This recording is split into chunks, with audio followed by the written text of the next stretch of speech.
Welcome, everybody. My name is John Rydell with CFES Brilliant Pathways, and we appreciate everybody tuning in today for our ongoing series with really interesting speakers from around the country on various topics. Today, I'm especially excited to introduce Robert Irion for many reasons, one of which is he grew up next to me in right down the road in Ferrisburg, Vermont, went to Virgins High School with me, a rural school over in Vermont. And at the time when Rob ended up going to MIT, I'm pretty sure that had never happened ever from our high school. So that was kind of exciting. And I always looked up to Rob for a number of reasons and had kind of tracked his career a little bit over the years. So really excited that we've reconnected and that he's willing to take the time to talk to us about his career, which is interesting to me in a variety of ways, one of which I was a journalist myself, and Rob wrote for many publications over the years, and his career kind of continued, became one of the more prominent science writers in the country, National Geographic, Smithsonian, Discover, a number of publications, which I'll let him talk more about. But we're looking really forward to his presentation, and I have questions from students, and we're glad that students have joined us, and as well as college students from various places around the country. And Rob will also share a little bit about himself and his journey, and then we can circle back and ask him some questions as well. But I very happy to have Rob here, and I'm gonna turn it over to him. John, thank you so much for inviting me to speak to the group today. It's a real honor to do so. I'm so glad you reached out to me. I've known John since I think he was in 7th grade. As he mentioned, we went to the same high school in a very rural area in Vermont. And our careers kind of tracked each other in interesting ways. We both went into journalism. We both worked as writers for universities.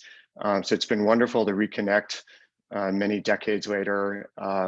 And all of you are very fortunate to have John and his team on your side, supporting you as you consider your own journeys into college and what you might want to do after that. So again, it's an honor to talk with all of you. And I just wanted to share some things about my own career. I've had some interesting adventures as a journalist that I wanted to talk about with you and share some images. So let me start my PowerPoint presentation here. I'm going to share my screen. And John, can you confirm for me that you can see this? Yeah, that's great. Perfect. Okay, terrific. So journalism from deep space. I am a science writer. I write about astronomy and physics and earth sciences. I've written about black holes and comets, and I'm based here at the University of California, Santa Cruz. And what I wanted to do is tell you a little bit about where I came from and how I got here. This is an aerial view of Virgins Union High School in Virgins, about 7 miles from where John and I grew up.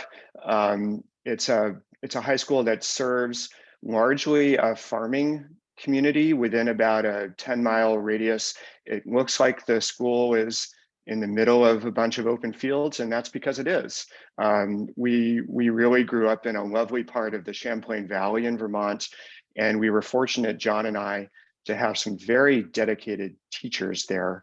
And in particular, I had a wonderful science teacher that I will tell you about, and I had a wonderful teacher in writing and literature and creative writing, and both of them really inspired me to do what I do. This is a view of the Vermont countryside with the Aurora Borealis overhead. Where we grew up, the night skies were wonderfully clear. The heavens and the stars and the planets were just dazzling to me when I was a child. I would lie out in the fields and look overhead at meteors. We had a lot of meteor showers that I would track.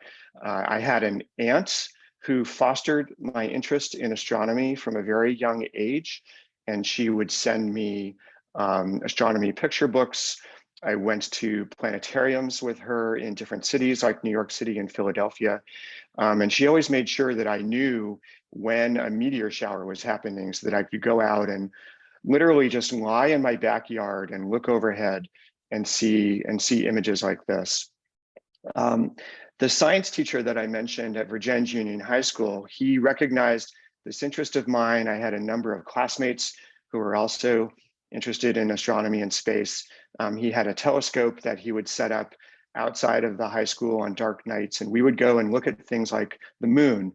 This is an image of craters on the moon that you can see through a backyard telescope. And I began to really think about, as a student in high school, what I was looking at. What were these scars? What were these giant craters? You know, how did the moon get to be that way?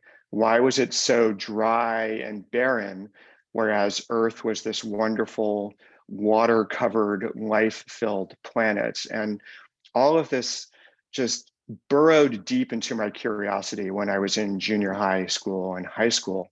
And the other thing that was happening when I was in high school were these missions that NASA sent to the outer parts of the solar system. And this is part of the planet Jupiter. You might recognize, if you've studied planets and astronomy, that this is Jupiter's great red spot.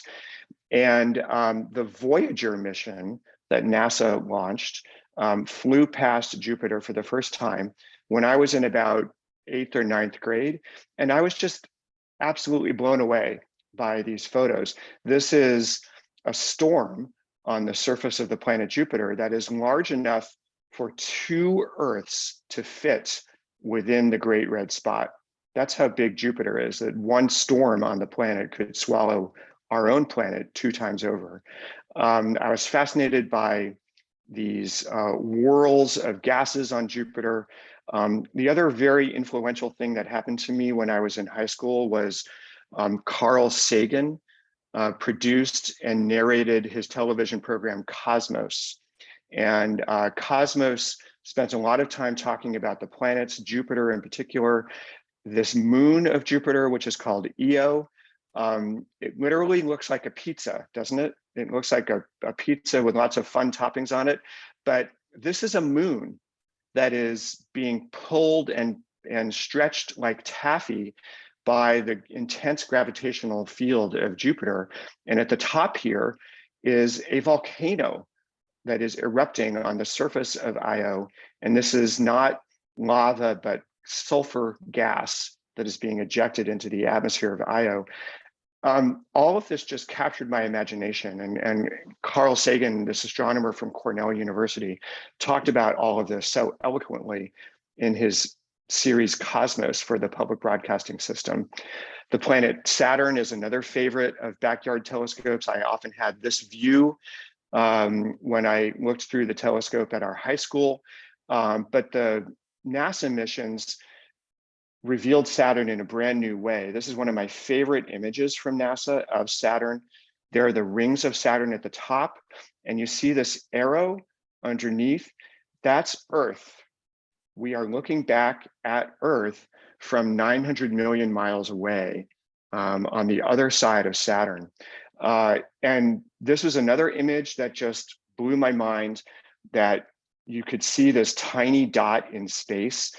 And all of us were in this photo of Saturn, all 5 billion people on Earth at the time, existing within this tiny little dot. And Carl Sagan called Earth the pale blue dot and said that it was images like this that inspired him as a scientist to get involved with public outreach and with writing and with journalism, to inspire people about the fact that our planet is really just this tiny speck within our solar system and within our galaxy, and we have to take care of it. So this is where all of my interests in public outreach began. But I was so drawn to the science itself that I wanted to study physics and astronomy more than I had in high school. And my teachers encouraged me to be ambitious with my applications to college. We had a wonderful guidance counselor at our high school who really helped me understand what it would take to get into a top college with a science program like MIT. And I was fortunate enough to gain admission to MIT, and I went there for 4 years, just 4 hours away from where I grew up in Cambridge, Mass. And it changed my life. This is really where my career began. All of the experiences that I had in college were extraordinary. One of the things that we had to do at MIT as part of our science training was to do field research. And when I was a fourth year student at MIT, I went to the Lowell Observatory in Flagstaff, Arizona, this beautiful old observatory where Percival Lowell first studied the planet Mars and created maps of the surface of Mars. And I spent a month there as part of my senior year at MIT. And one of the things that we did on this excursion was we did field trips. And we went to the Meteor Crater in Arizona, which is a couple of hours away from Flagstaff. And my classmates and I from MIT, we hiked down to the bottom of Meteor Crater, and we looked up at the sky overhead. We could see nothing else from the inside of the crater except for the rim of the crater itself. This is a scar on the planet Earth that was created by an asteroid that hit our planet about 40,000 years ago. And that asteroid was about the size of a train car, a boxcar, maybe about 40 feet long. And it created this hole in the desert of northern Arizona that is about a mile across. When I hiked down to the bottom, I was struck by how violent the solar system and the universe could be. And I also learned on this trip, and this is one of the valuable parts about going to college, is that although the research was very interesting and compelling, I learned that it wasn't what I wanted to actually do. I loved the science. I didn't want to perform the science. I didn't want to program computers. I didn't want to analyze data. I wanted to go to places like this and to write about my experiences and to share them with other people and to become a teacher and an educator and ultimately a journalist. So those experiences in college really dictated what I decided to do with my career after that. So when I graduated from MIT, the first thing that I did was I went and got a job at a newspaper. This was a small newspaper north of Boston. It was a family-owned weekly newspaper called the North Reading Transcript. I was a reporter there. I didn't even write about science. I just wrote about the town. I wrote about high school sports. I wrote about the school committee. I covered town meetings. I covered the police department. I reviewed plays, everything that you do to be a community journalist. And I did that for a couple of years and really realized that that's what I loved. So I still had the draw to write about science. So I found a program out here in Santa Cruz that trains people with science degrees from college how to become writers and professional communicators. It's called the Science Communication Program. I moved out here in 1987 to attend to this program. It's a master's degree program. And I've been here ever since. And that was really the end of my formal education, was coming to that program at Santa Cruz. And between learning how to be a journalist here in this program and learning about the science at MIT, the two things put together really allowed me to start writing about science for national audiences. And that's what I've been doing ever since. So I want to do a little bit of a show and tell about some of the cool stories that I've reported over the years that I mentioned in the description of my talk. Oh, and before I do that, the last thing that I did was I did an internship at the Chicago Tribune after I got my master's degree at Santa Cruz. And that internship really gave me the national exposure as a reporter that I needed to start writing about science for national publications. So the Chicago Tribune was a great experience for me.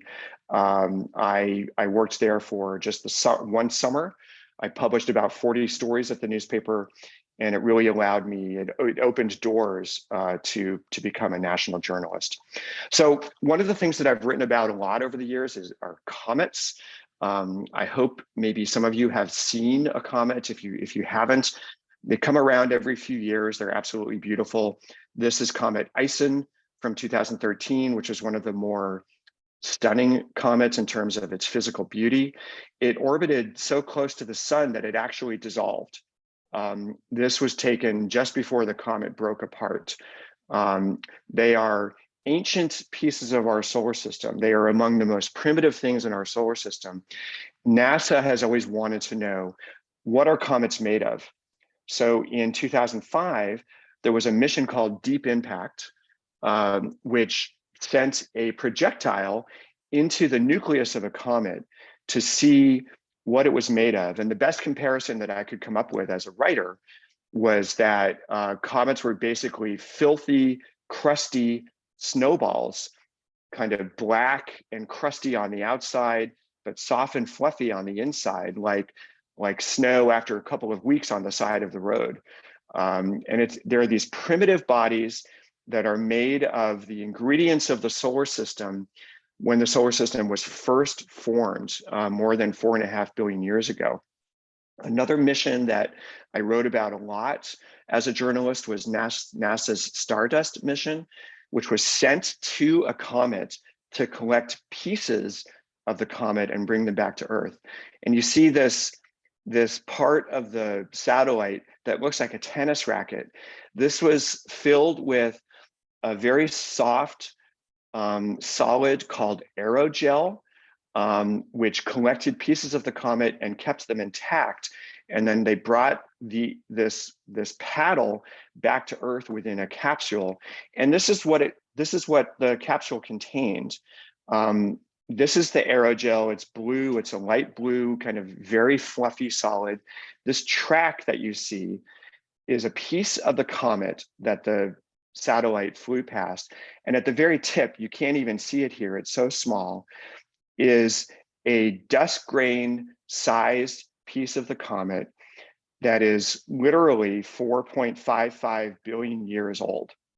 I saw this with my own eyes at the NASA Johnson Space Center in Houston, Texas, under an electron microscope in a clean laboratory, wearing a head-to-toe clean suit, because they had to prevent any other contamination from affecting this material.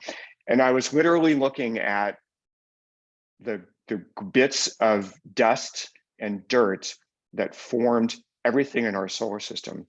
And I can't tell you how stunning of an experience that was for me. It gave me chills. I still think about it to this day. This is another thing that I saw at the NASA Johnson Space Center. This is a meteorite that was collected from Antarctica. This is actually a piece of Mars that was blasted off of the surface of Mars by the impact of an asteroid and found its way to Earth and is now archived at this research center at NASA. So I wrote about all of these things. This is an asteroid. You can see all of the craters on this asteroid. They're continually being bombarded by other objects in the solar system. This is what the solar system looked like early in its history. The planets were moving around. It was full of these bits of comets and asteroids that were crashing into each other, that were being flung around by the gravitational influence of the planets. And this is an artist's conception of what the surface of the Earth looked like when Earth was about 100 million years old. It was continually being bombarded by asteroids and comets. And all of this raw material, astronomers now think, created the oceans on Earth by bringing lots of water and gases to the surface of the Earth that used to look like the moon, but now it has all of the ingredients that were needed for life that were supplied by this continual rain of primitive material from the early solar system. I wrote about all of this for National Geographic in 2013. This was a cover story in National Geo about the early history of our solar system. Basically, the article was about the evolution of our solar system as revealed by the orbits of asteroids and comets today. This article, I can tell you, was about 10 years in the making. This is not something that you just write in a week or two and then send to the editors at the magazine. You have to really prove your worth as a journalist by writing about a lot of these things for other publications before a magazine like National Geographic will even consider working with you. So this was, I think, one of the high points of my career, was having this cover story in National Geographic. Another thing that I've written about a lot over the years are black holes. This is an image of the light around a black hole that was released about 2 or 3 years ago by the Event Horizon Telescope. This is another project of NASA. This is the first time that we have seen what a black hole would look like in space. Prior to this, it was always just drawings and illustrations, but this is real. This is the light around the black hole created by material spiraling into the black hole and forever vanishing from our view. Black holes are quite incredible. Every galaxy has 1 or 2 black holes at its center. This is brand new research that's being released this week at a meeting in Seattle about 2 black holes at the center of a galaxy called UGC 4211. Astronomers sometimes aren't very creative in what they call things. They have very, very boring names with numbers and letters, but that's the name of this galaxy. There are 2 black holes at the center of it. The telescope that found these black holes is the Keck Observatory on Mauna Kea in Hawaii. This is at 14,000 feet elevation on a dormant volcano on the island of Maui, or I'm sorry, on the Big Island in Hawaii. I had the privilege of going to this observatory a number of years ago and spending a night there to write about black holes. And this is the article that resulted in Smithsonian Magazine. Astronomers were using this observatory to prove the existence of a gigantic black hole at the center of our own Milky Way. I went there in 2006 or 2007. This is a laser beam that is being sent into the sky from the inside of this telescope. The laser beam actually allows astronomers to focus on the inside of the Milky Way galaxy, or the core of the Milky Way galaxy, much more sharply than they would be able to do without the benefit of the laser. It's a long story. It's a little bit complicated to explain, but it led to this cover story, another one of the more prominent stories that I've published over the years. And this is what it looks like from the inside of the dome. And when I was up there for the night, I had this view, and I was wearing an oxygen mask. Again, it's over 14,000 feet high. You have to use oxygen, or else you get this horrible headache. I spent the night up there and got to see all of this in action for this story for Smithsonian. This led to a lot of other magazine articles over the years. Sky and Telescope is a magazine that is read by people who love astronomy and telescopes. I wrote this cover story about black holes at the centers of galaxies. And then this was a fun story for Muse, which is a kids magazine published by Smithsonian. And it shows Albert Einstein in an astronaut's outfit spiraling into a black hole. And Albert Einstein's theory of relativity was really the scientific foundation for understanding how black holes can even exist and what they are, what they represent. So this is a fun way, I thought, for kids of illustrating research that Einstein, more than 100 years ago, opened the doors for scientists to explore. And I've written about black holes and comets for many, many years. And a lot of the articles that I've written have appeared in magazines for little kids, like Highlights for Children, all the way up for articles for scientists in government publications. So ranging the whole span of audiences. The last story that I wanted to tell you just a little bit about was, is there life elsewhere? This is something that, of course, really drives a lot of curiosity. Jupiter's moon Europa is covered by ice, covered by cracked ice, and it hides an ocean underneath. Could that ocean conceivably contain life forms? One of the ways to study that is to go to a place on Earth that is also covered by ice, and seeing whether we can find life forms there. So this was a cover story that I wrote for Discover magazine about whether there is life on Europa. And in order to write this story, I couldn't go to Europa. That was not an option.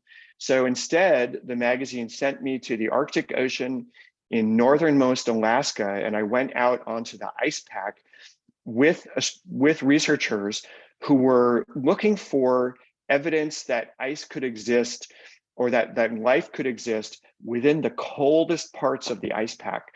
And here in this image, this is a living cell within a pocket of very salty brine in the coldest part of the winter ice. And these researchers, and I was with these researchers at the time, used drills to extract cores, and then they look for evidence that life can live within these very salty pockets, even in the depths of the Arctic winter.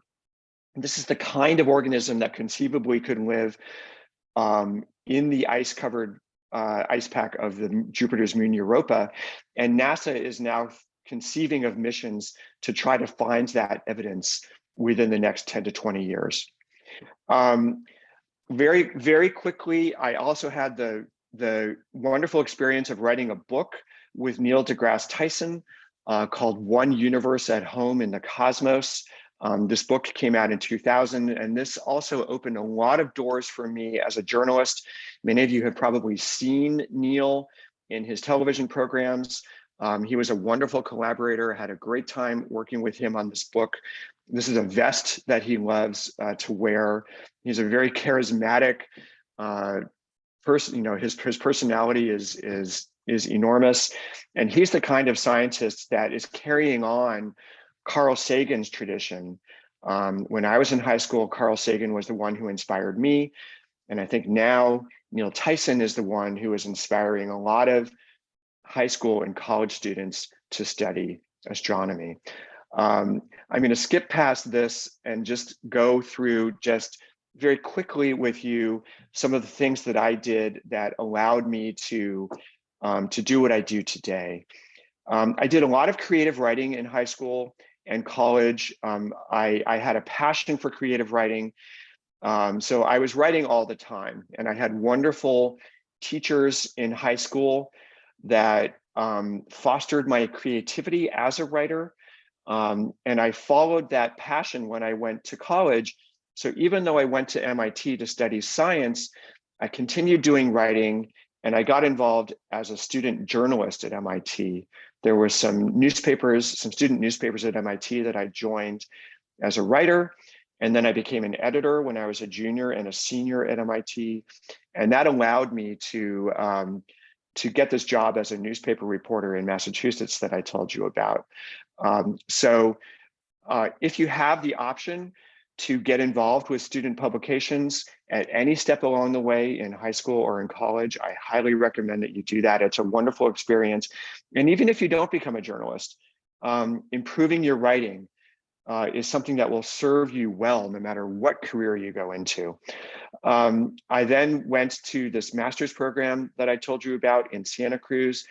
I got the reporting internship at the Chicago Tribune.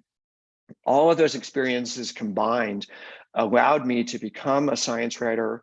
And I've also, along the way, I've been a teacher here at the university, which I really enjoy. I've been a freelance national magazine journalist, so I write for a lot of different magazines, as you've seen. And that is a really wonderful way to be a writer, is to write for a lot of different publications, and it continually exercises your creative muscles. And I've loved that process so much. The final thing that I will say to all of you is that I've always done public speaking. I got involved in public speaking as a student in high school.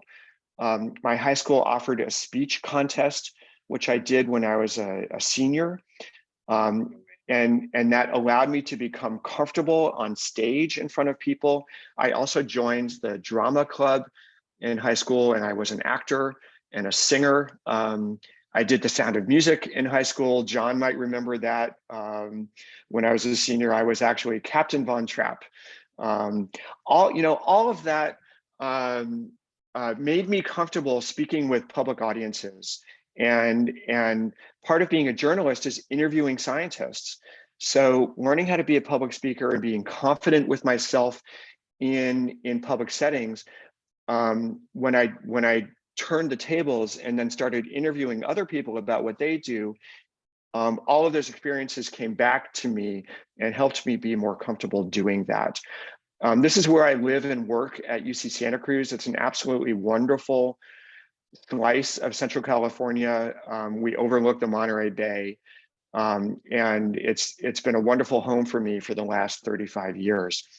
And finally, I will just put my email address on the screen for you. If I know some of you will have questions that I can answer now, but at any time in the future, if you are thinking about going into journalism or science, especially astronomy or earth sciences or physics, and you'd like to reach out to me with questions about career pathways or classes or strategies, please feel free to do so. That's part of what I love doing as a teacher, is sharing experiences and being a mentor. So I'm always happy to answer questions that you have, both today and at any time in the future. So with that, I'll stop sharing my screen and we'll turn it over to questions, John. Thanks, Rod. It's fascinating just for me to kind of, I've known a little bit about your pathway, but to actually hear it and see how what it took to get to where you're at. Strikes me how you were very good in math and science, obviously, but your passion for telling the story about something that you cared about. I mean, I always thought, I was like, I love to write. And I liked sports, so I thought, oh, I think I'll be a sports writer. So whatever the combination is with yourself, merging the two, and then having these experiences where, you were able to go to amazing places on this planet, and interview people and have these experiences, really shows what I try and explain to students about journalism and writing, and the access you have to fascinating people, places, and to actually write about things that you are passionate about and care about. So you really emphasize that and brought that home. Is that something that, when was it sounded like maybe somewhere at MIT you were realizing, okay, I might not want to practice as a scientist, but I kind of want to tell stories about it in an accessible way, which is very hard with science. I mean, I usually wrote about liberal arts and other things. That's a skill that just hearing you talk, you've mastered, because some people can talk and you don't understand what they're talking about. So where just for our students, where was it maybe that you realized that the passion was to tell the stories about it? Yeah, it really was when I was maybe a junior and senior at MIT. I'm so happy that I got the degree in science, because it allowed me to understand what the researchers are doing. And when I do my articles, I'm actually using math and analogies and physics all the time. Like the book that I showed you that I wrote with Neil Tyson is full of analogies and metaphors. And I wouldn't have been able to understand those things unless I had actually studied the science myself, and I knew what researchers were doing when they used telescopes, and I knew what they were doing when they analyzed their data. But in my classes, in my physics classes, and especially in my computer programming classes and some of the more advanced classes at MIT, I found it to be very, very difficult. I didn't have the aptitude for instance, writing a computer program to analyze data. And that's something that you have to do as a scientist. And you really have to do it well. You also have to use math at a very high level. And although I was good at math, I didn't really enjoy the process of applying it to scientific findings. I was just excited by the findings themselves. And I came to understand that my true aptitude was in the other direction, was in describing these things to people. I loved telling stories to my family and to my friends about what astronomers did, about what physicists did, about the latest NASA results. I couldn't stop talking about the Voyager mission. When the Voyager mission went to Jupiter and Saturn and Uranus and Neptune, I mean, that was all I wanted to talk about. And then lastly, to see somebody like Carl Sagan, who was so eloquent in describing what scientists did, that's what resonated with me the most. So when I graduated college, I really decided it was the time to pursue that as a writer, to pursue that pathway, rather than to continue for a PhD at graduate school in science.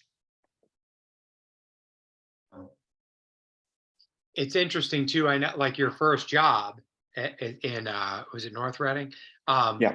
Smaller paper where you really got to learn. Some people could say, well, look, it's not like it happened overnight where you became one of the nation's leading science writers. You learned early.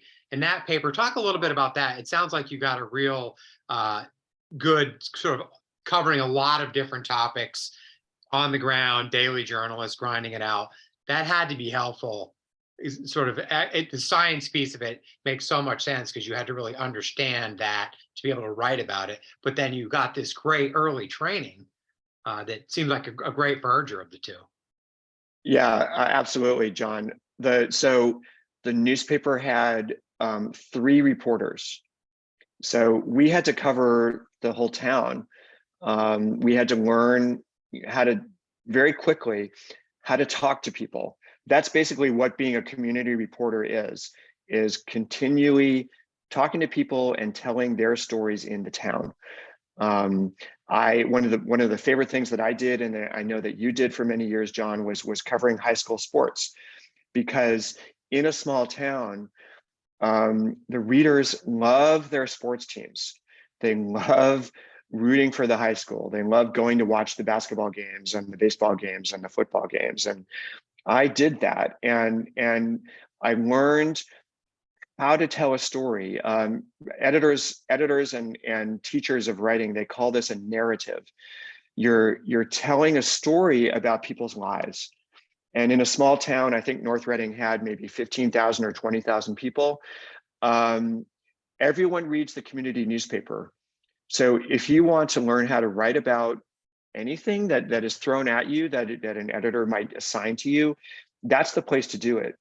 Now, a lot of community newspapers have gone away, but there are online news organizations that have cropped up now that have taken their place.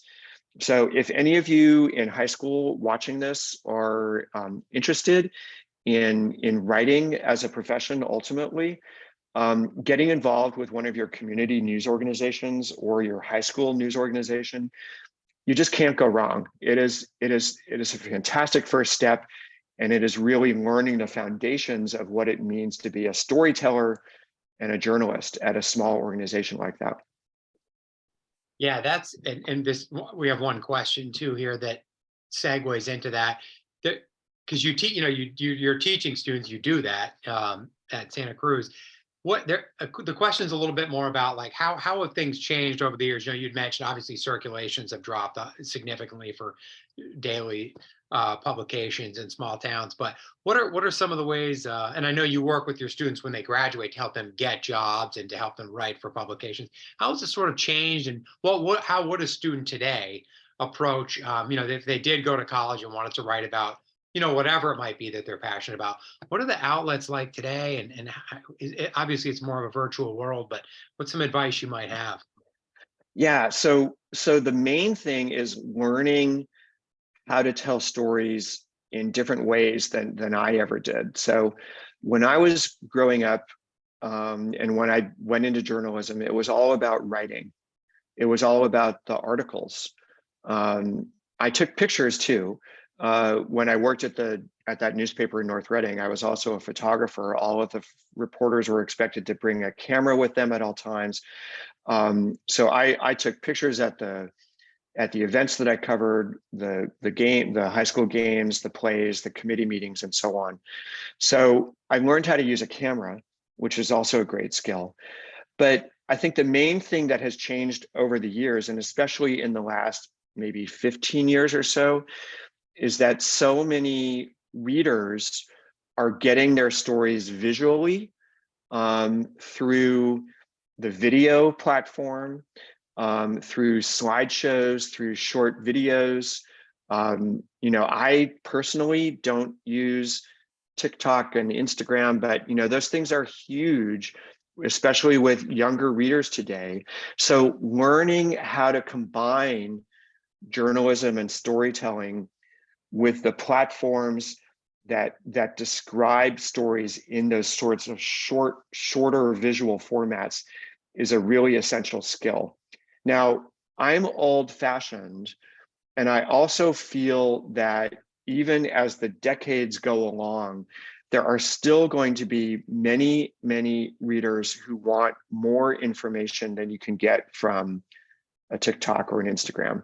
So learning how to write a news article, learning how to write a magazine story, I think there are always going to be people who want to spend more time with a topic.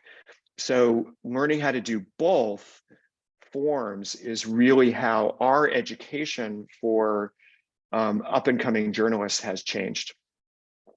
Yeah, that's helpful. I think a lot of our students would say, would have confidence in knowing that some of those forms they're already pretty good at. So to be able to tell stories through that, but also know how to write really well, it's a powerful combination. Yeah. Switching gears slightly, we have a lot of our students. We have a number of students from upstate New York, just across Lake Champlain from where you and I grow up. Not different in a lot of ways. Rural farming communities. And we often will have students say, and one of the questions here is, how do I get from there to where you're at, or whatever profession I'm following? And the virtual world has changed that in some ways and made it access a little more possible. What do you, just thinking back to Virgins and just growing up there, and you mentioned, I know the teachers you're talking about exactly, because we were fortunate to have Wayne Ganson, John Yarnell, these inspiring teachers, of which these schools have a handful as well. What advice would you give? And I think there's a little bit of sometimes a confidence issue, like, hey, I'm from nowhere. How do I get there? Any advice you might have on, sort of having the confidence and staying the course to get to where they might want to go? I want all of you to understand that colleges today, more than ever, are looking for an incredible diversity of students in their incoming classes. And I was the chair of my department here for many, many years. I sat in on meetings of deans and other department chairs and admissions. And I heard again and again, we want to reach out to high schools and communities across California. In my case, we are a public university serving the state of California. Our university has programs to reach out to the most rural parts of California to try to find students who are just intellectually engaged and curious and driven and motivated to make a difference. And I think it is demonstrating that you want to serve your community. You want to take whatever training a college might offer to you and go back to your community and serve that community and help the students that are following in your footsteps. And conveying that through your essays and through things that you write when you apply to these universities and colleges. I think one thing that we are seeing more and more, especially in my master's program, is we are seeing students who started small. They started at the community college level. They started in very small colleges that are focused on vocation. They're focused on learning skills, not necessarily getting a bachelor's degree, but getting an associate's degree. And then once you have the confidence through those courses, through some of the core science courses and math courses that you would get at a local college, then transferring to a four-year college to do more formal training. We're seeing that more and more often. In fact, the University of California guarantees admission for students at community colleges in California as long as they maintain a certain grade point average. So it is totally okay to start small, and just gain confidence by finding teachers and finding inspiring classes, and understanding that even if you don't yet feel that you have the skill in math and science, you can get that at the local level and at the community college level. And that will open doors to a four-year school, a four-year university and beyond. So never think that the doors are closed to you, because there are so many more doors open now in places like MIT and Cornell and Berkeley and UCLA. They are looking for students like you. I can guarantee it. I've heard it again and again. Yeah, that's great advice. It just in the SUNY system in New York, there's a lot of good community colleges to move up, and we have schools across the country that's really good advice. I mean, I just think of the science and math was not a strong suit of mine, but to be able to do that at a 2-year school and kind of build up to get to where you want to go with it. Yeah, that's why I was on the journalism side of it. I think you're lucky you had a little bit of each. Pretty sure you might have aced your SATs. I can't remember, but it was close. I think. I think mine were half of yours. I'm not sure. But still, I think the reason I say it too is we both followed a passion, and sometimes it takes a while to discover what that passion is. So we're coming up a little bit on time here. So I'd love to end it with you talking about. I mean, you had all these skills. You really did. I mean, you had choices. You did really well in school and all these places, but you ended up following a pursuit that you were really passionate about. So talk a little bit about the importance of that and how a student might be able to sort of identify a passion, because that's when we really see kids be successful, when they find something they love and then they go for it. So talk a little bit about that. I think it'd be a great place to end here. Sure. I mentioned early in my talk that I had an aunt who fostered my interest in science. She used to send me these little kits, these experiments, these monthly kits of things that you would just assemble and do little science experiments at home. That's where I first learned that the natural world excited me. And she, as I said, she always told me about the meteor showers and going out and looking up at the night sky. I still have that childhood sense of wonder that has always stuck with me. And I want all of you to think about the things that you've studied in class, or the things that you see around you that make you excited, that make you want to get involved. Maybe it's conservation, maybe it's protecting the environment for your own kids in the future. Maybe it's computers. Maybe you love computer games, and maybe you love the virtual world. And obviously, computers are a huge part of our future. Maybe it's math and physics. Maybe it's the oceans. Maybe you love being out on the water. It's whatever that passion is. Going back to grade school, elementary school, going back to junior high school, think about what it was that you experienced that excited you the most. And that's what I followed. And then on the writing side, I just always loved writing short stories. I did creative writing throughout high school and college. and then I found that journalism was really exciting. I just got a rush out of being on deadline and interviewing people, and that became a lot of fun.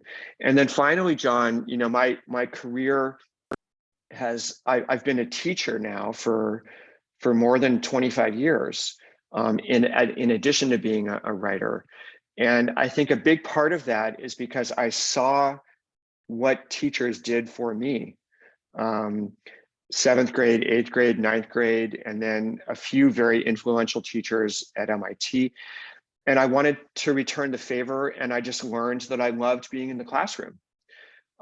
So if some of you watching are curious about what it might like to be on the other side in the classroom, and to have a group of students in front of you, and that becomes your passion, that is, there's no more rewarding career than that, than inspiring future writers and future scientists and future teachers. So all of these things combined are what thrilled me. And I'm sure that as the years go on, you will all find little sparks like that. And I just want you to follow those sparks and to find the people who can help you open those doors.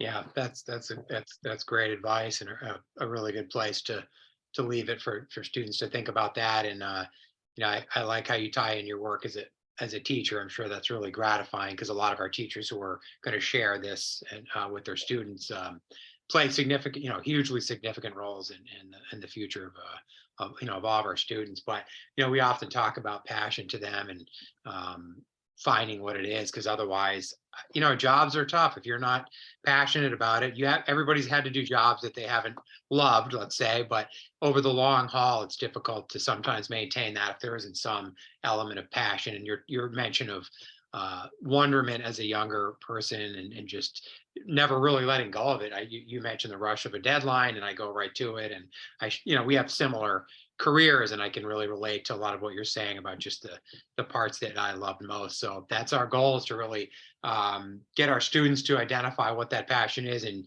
you did a really good job about just thoughtfully talking about how to maybe find your own passion, and then explaining how you got to where you are is that whole pathway, I think, is really helpful. And we really appreciate you taking the time. And again, I think back to our days at Virgins, and trying to figure out what we want to be and where we want to go. And it plays out for different people in different ways, but you can come from anywhere and get to where you want to go. For sure. And I still love going to Vermont. By the way, I'm going to plant a little seed for all the students out there. There is a total solar eclipse happening on April 8th, 2024. So 15 months from now, April 8th, 2024. It's actually going through Vermont. It's going through northern Vermont. It goes from Texas to Maine. So most of the country will have access to it. If you need to be inspired about space and our place in the universe, go see that total solar eclipse. It will change your life. I guarantee it. I've seen one before in my life. I'm going back to Vermont. I'm going back to the Champlain Valley to see that eclipse in April of 2024.